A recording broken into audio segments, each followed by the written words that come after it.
السلام علیکم اسٹوڈنٹس، کل ہم نے سیرت النبی کے ٹاپک سے ہجرت مدینہ کے اسباب پر اہم چیزوں کو نوٹ کیا تھا۔ آج ہم ہجرت مدینہ کے جو واقعات ہیں ان کے اہم ٹاپکس کو ڈیٹیل سے اہم باتوں کو ڈیٹیل سے دیکھیں گے۔ ہجرت مدینہ کے واقعات وہی پچھلا بتا دیا گیا تھا کہ دارالندوہ کی سازش پر عمل درآمد کیا گیا۔ 26 صفر 1490 کو دارالندوہ کے سبھی قریش کے طاقتور قبائل جمع ہوئے اور انہوں نے حضور پاک صلی اللہ علیہ وآلہ وسلم کے گھر کے باہر محاصرہ کر لیا۔ جب 11 افراد پر مشتمل، اب یہ دیکھیں جی، یہ اہم بات یہ 11 افراد پر مشتمل جو تھا نا وفد قبائل کا، وہ آپ صلی اللہ علیہ وآلہ وسلم کے گھر کے باہر کھڑا ہو گیا تھا، جس میں کون کون سے صحابہ تھے؟ ابو جہل اور ابو لہب شامل تھے۔ اس کے بعد حضور صلی اللہ علیہ وآلہ وسلم کے گھر سے روانگی، حضرت علی رضی اللہ عنہ کو انہوں نے اپنے بستر پر لٹایا تھا کہ وہ ان کی بستر پر ان کی سبز چادر، اب دیکھیں جی کیا چیز اوڑھی ہے، انہوں نے سبز چادر اوڑھ کر سو جائیں۔ اس کے بعد جب آپ گھر سے نکلے آپ صلی اللہ علیہ وآلہ وسلم، تو آپ قرآن مجید کی سورۃ یاسین کی تلاوت کر رہے تھے۔ حضور صلی اللہ علیہ وآلہ وسلم نے اب کیسے ان کو اندھا کیا؟ حضور صلی اللہ علیہ وآلہ وسلم نے ان کے سروں پر مٹی ڈالی اور ان کو نظر آنا بند ہو گیا اور حضرت ابوبکر کے گھر تشریف لے گئے۔ اب ان اونٹنیوں پر سوار ہو کر یمن کی طرف جانے والے راستہ پر روانہ ہو گیا۔ اب دیکھیں جی، یہ بات ہے کہ حضور پاک صلی اللہ علیہ وآلہ وسلم جب غار حرا میں ہجرت کی طرف گئے تو کس راستے کی طرف سے گئے؟ تو حضور پاک صلی اللہ علیہ وآلہ وسلم یمن کے راستے، ان کو پتہ تھا کہ قریش نے ان کا پیچھا کرنا ہے تو مدینہ کا ان کو پاسبلٹی ہوگی، لیکن آپ مدینہ کے راستے پر نہیں گئے، پہلے آپ نے حکمت کے طور پر یمن کے راستے پر سفر کیا۔ چند میل نہیں، 5 میل کے فاصلے پر غار ثور پر پہنچے اور ادھر انہوں نے قیام کیا۔ اب جی یہ 2 سوراخ رہ گئے تھے، یہ غار حرا، حضور پاک صلی اللہ، حضرت ابوبکر صدیق نے غار صاف کیا، سارے سوراخ بند کیے، لیکن 2 سوراخ رہ گئے تھے، جس میں سے ایک سانپ نے حضرت ابوبکر کے پاؤں پر کاٹ لیا، جس پر آپ نے کیسے اس کا علاج کیا؟ آپ صلی اللہ علیہ وآلہ وسلم نے اپنا لعاب مبارک لگایا، یعنی اپنا تھوک، اپنا لعاب اس کو کہتے ہیں، اپنا لعاب لگایا حضور صلی اللہ علیہ وآلہ وسلم نے، اور حضرت ابوبکر صدیق ہو گئے۔ اب حضور پاک صلی اللہ علیہ وآلہ وسلم نے کتنے دن قیام کیا غار ثور میں؟ آپ صلی اللہ علیہ وآلہ وسلم نے 3 راتیں قیام کی، جمعہ، ہفتہ اور اتوار کی 3 راتیں۔ اس کے بعد حضرت ابوبکر کا بیٹا عبداللہ، کفار کی خبریں کون لا کر دیتا تھا کہ اب تلاش انہوں نے ختم کر دی ہے یا یہاں پر یہ کام کر رہے ہیں، کہاں پر پہنچے ہیں؟ حضرت ابوبکر کا بیٹا عبداللہ بن ابوبکر کفار کی تلاش کی خبریں اور کھانا لاتا رہا۔ حضرت ابوبکر کا غلام عامر بن فہیرہ جو تھا بکریاں چراتا ہوا آتا اور دودھ دے جاتا تھا۔ آپ صلی اللہ علیہ وآلہ وسلم کو دودھ کون دے کر جاتا تھا؟ آپ صلی اللہ حضرت ابوبکر صدیق کا غلام۔ قریش کی کوشش، اب قریش نے کیا کیا تھا؟ حضور صلی اللہ علیہ وآلہ وسلم کی اطلاع دینے والے کو کیا لالچ دیا تھا، کہ کیا انعام دیا تھا؟ 100 اونٹ کا انعام دیا تھا۔ اس کے بعد حضور پاک صلی اللہ علیہ وآلہ وسلم نے ابوبکر جب پریشان ہو گئے کہ قریش ہمیں تلاش کر لیں گے، تو آپ نے کیا فکرہ دہرایا؟ لا تحزن ان اللہ معنا، تم پریشان نہ ہو، اللہ تعالیٰ ہمارے ساتھ ہے۔ اب غار کے جب قریش آئے تو غار کے دھانے پر کس نے جالا بنا؟ مکڑے نے جالا بن دیا، اور کسی پرندے نے ببول کے درخت کی ٹہنیوں میں انڈا بھی دے دیا، جس کا مطلب تھا کہ سالوں سے ادھر کوئی انسان نہیں آیا یا اس غار میں داخل نہیں ہوا، لہٰذا قریش کی تلاش کی کوششیں ناکام ہو گئی۔ اب مدینہ روانگی، غار ثور میں 3 دن قیام ہو گیا، پھر سفر کا آغاز ہوا۔ اس کا گائیڈ کون تھا؟ عبداللہ بن اریقط، لیسی صحرائی راستوں سے خوب واقف تھا۔ 2 اونٹنیاں، اب کون کون تھا آپ کے ساتھ؟ آپ کا سامان خورد و نوش کون لایا تھا؟ حضرت اسماء بنت ابوبکر صدیق آپ کا سامان لائی تھیں، اور حضرت ابوبکر کا غلام عامر بن فہیرہ بھی آپ کے ہمراہ تھا۔ عبداللہ بن اریقط، 4 لوگ تھے جو آپ صلی اللہ علیہ وآلہ وسلم کے ساتھ تھے، عامر بن فہیرہ، عبداللہ بن اریقط اور حضرت ابوبکر صدیق اور حضور پاک صلی اللہ علیہ وآلہ وسلم۔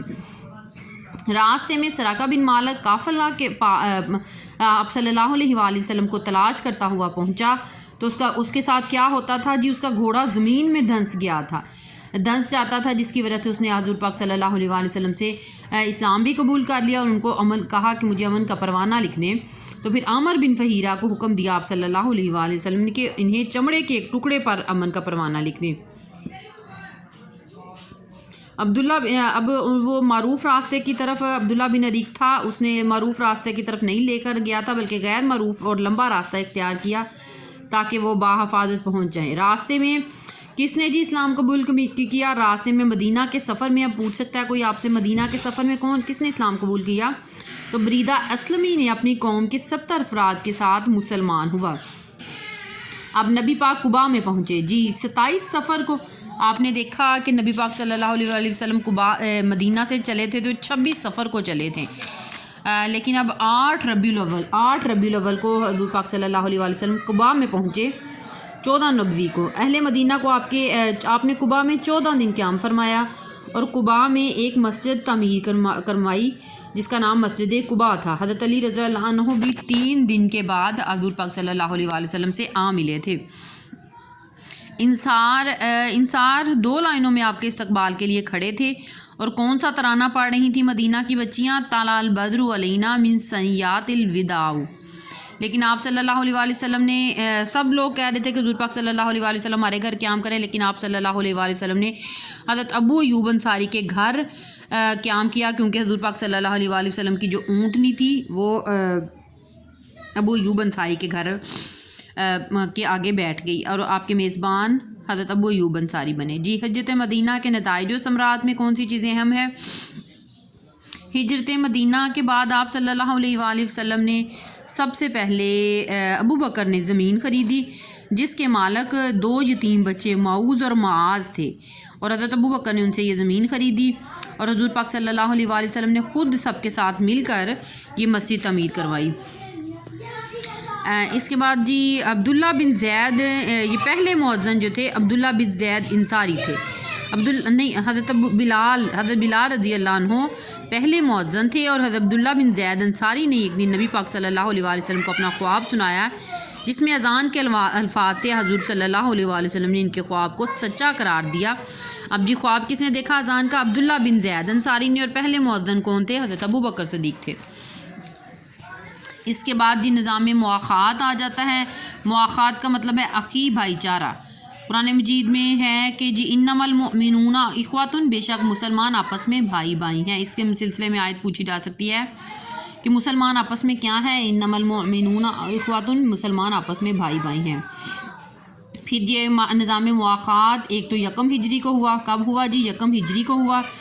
اس کے بعد انس بن مالک کے مکان پر ہوا۔ کل 90 آدمی تھے، 45 مہاجر اور 45 انصار، ٹھیک ہے۔ اور اس کے بعد موت کے بعد نسبی بھائی چارے کی بنیاد یہ تھی کہ یہ ایک دوسرے کے غم خوار ہوں گے۔ موت کے بعد نسبی قرابت داروں کے بجائے یہی ایک دوسرے کے وارث ہوں گے۔ وراثت کا یہ جو حکم آپ صلی اللہ علیہ وسلم نے اس وقت دیا، وراثت کا، اب یہ پوچھا جا سکتا ہے کہ وراثت کا کیا حکم دیا حضور پاک صلی اللہ علیہ وسلم نے؟ تو تب وراثت کا حکم یہ تھا ہجرت کے بعد کہ نسبی قرابت جو بھائی ایک دوسرے کے بھائی بنے ہیں، نظام مواخات کے سلسلے میں یہ ایک دوسرے کے وارث ہوں گے۔ وراثت کا یہ حکم جنگ بدر تک قائم رہا۔ کب تک قائم رہا جی؟ یہ وراثت کا یہ حکم جنگ بدر تک قائم رہا۔ پھر اس کے بعد آیت نازل ہوئی کہ وَأُولُو الْأَرْحَامِ بَعْضُهُمْ أَوْلَىٰ بِبَعْضٍ، نسبی قرابت دار ایک دوسرے کے زیادہ حقدار ہیں، تو انصار و مہاجرین میں باہمی توارث کا حکم ختم کر دیا گیا۔ اس کے بعد جی یہی بات کہ عبد الرحمن بن عوف کے بھائی کون تھے؟ کس انصاری بھائی نے حضور پاک اپنی بیوی اور اپنی مال دونوں پیشکش کر دیے تھے اپنے مہاجر بھائی کو؟ تو وہ حضرت سعد بن ربیع تھے جنہوں نے اپنا مال اور اپنا جو ہے اپنی بیوی بھی پیش کر دی تھی عبد الرحمن بن عوف کو۔ عبد الرحمن بن عوف مہاجر تھے اور سعد بن ربیع انصاری تھے جنہوں نے اپنا لیکن انہوں نے کہا کہ بھئی آپ کو آپ کا سب کچھ مبارک ہو، مجھے تو صرف بازار کا راستہ دکھا دیں۔ تو لوگوں نے انہیں بنو قینقاع کا بازار بتلا دیا۔ نبی پاک صلی اللہ علیہ وسلم دریافت فرمائے یہ کیا؟ انہوں نے کہا میں نے شادی کیا۔ آپ نے فرمایا عورت کو مہر کتنا دیا؟ بولے 1 گٹھلی کے ہم وزن، یعنی کوئی 1.25 تولہ۔ کتنا مہر دیا جی؟ آپ مہر دیا آپ حضرت عبد الرحمن بن عوف نے؟ جب انہوں نے شادی کر لی تو انہوں نے کہا میں نے 1 گٹھلی کے ہم وزن یعنی کوئی 1.25 تولہ سونا انہوں نے حق مہر دیا تھا۔ جی اب انصاری چونکہ ان کا ظاہر ہے وہ سارا کچھ مہاجر نہیں لے رہے تھے، لیکن ان کے درمیان کیا طے پایا تھا یہ کہ جی انصار نے کہا کہ نبی پاک صلی اللہ علیہ وسلم سے انصار نے کہا کہ آپ ہمارے درمیان اور ہمارے بھائیوں کے درمیان ہمارے کھجور کے باغات تقسیم فرما دیں۔ تو آپ صلی اللہ علیہ وسلم نے فرمایا نہیں۔ انصار نے کہا تب آپ لوگ یعنی مہاجرین ہمارا کام کر دیا کرے اور ہم پھل میں آپ لوگوں کو شریک رکھیں گے۔ انہوں نے کہا ٹھیک ہے، ہم نے بات سنی اور مانی۔